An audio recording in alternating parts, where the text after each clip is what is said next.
ازيك يا حاجه؟ الله يسلمك. واقفه كده ليه؟ واقفه عشان عايزه حاجه أكل. رايحه فين كده على الصبح؟ بجيب عيش من الفرن. جوزك فين؟ جوزي متوفي بقاله 8 سنين. معايا بنتي في الكليه دلوقتي. عندك كام عيل؟ 3 فوقهم 2 متجوزين وما همش معايا. مفيش حد بيساعدك؟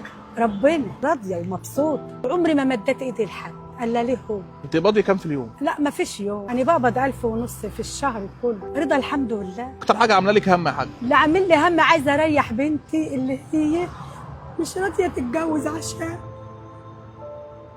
مش راضيه تتجوز؟ عشان مش عايزه تسيبك؟ لا، عشان حاسه ان انا تعبان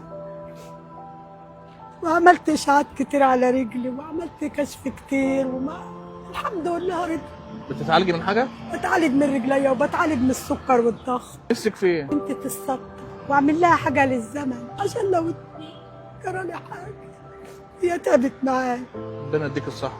بس انما المتجوزين انا لا انا عايزه منهم حاجه ولا هم عايزيني اصلا. ما يسالوش عليكي؟ هتفطري ايه النهارده؟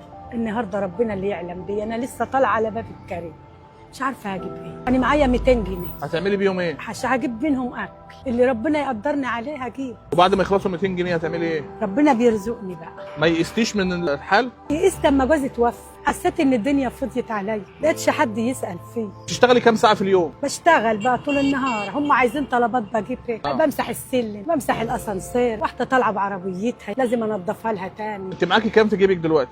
انا معايا 200 جنيه هجيب بهم حاجه.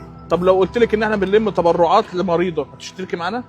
خد 50 من 200 وانا اروح اسوق بال 150 اهو.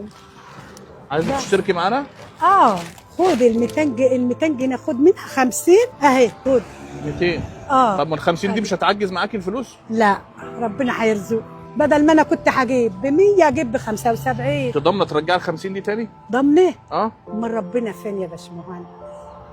ربنا هيرجعني. مش هتندمي ان انت اديتينا ال 50 جنيه دي؟ والمصحف ابدا. لما تتعذري بكره ولا بعده تقولي بكره؟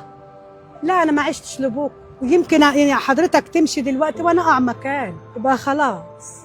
ربنا انا عملت حاجه حلوه لربنا، يكتب لي حسنه عنه. بس خسرتي فلوس. لا ما خسرتش الفلوس، انا ما احبش الفلوس، انا احب الستر من ربنا. اكل بيتك هتجيبيه منين؟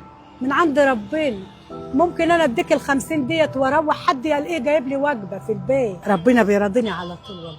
ده رضا يا باشمهندس. مين اللي كان بيكلمك؟ ده بنت الحلو. بتطمن عليك. بتطمن تقول لي انت وصلتي يما. ربنا يخليكم. يكبر بخاطرها وخاطرك. ربنا يخليكم لبعض. خدي ال 200 جنيه اللي لا اتبرعتي بيها. والنبي تاخد ال 50 جنيه. ما انت يا حاجه انت ظروفك. والله انا مسامحاك وراضيه، وربنا يشفيها ويعفيها اللي هيروح لها ال 50 جنيه. تمسكي دي دلوقتي؟ والنبي تاخد. ما انت محتاجاها يا حاجه. لا اخد ال 50. انا ربنا هيرزقني والله. انت متاكده؟ والله يا باشمهندس ربنا لا يرزق. وانا بحس عارف انا حلمانه بحاجه حلوه. حلمانه ان ربنا باعت لي حاجه جميل. البارح بالليل قبل ما اقوم اصلي الفجر قبلها بشويه لقيت جاي لي حاجه حلوه قوي. والله العظيم والله العظيم يا رب انا ما بكذب، لقيت ربنا باعت لي حاجه حلوه بس ايه ديت انا ما شفتهاش. سبحان الله. ورحت مصليه ركعتين تاني ورحت نايمه. انا اخوك ايمن مصطفى من مؤسسه حياه كريمه. دي هديه بسيطه من مؤسسه حياه كريمه ب 10000 جنيه.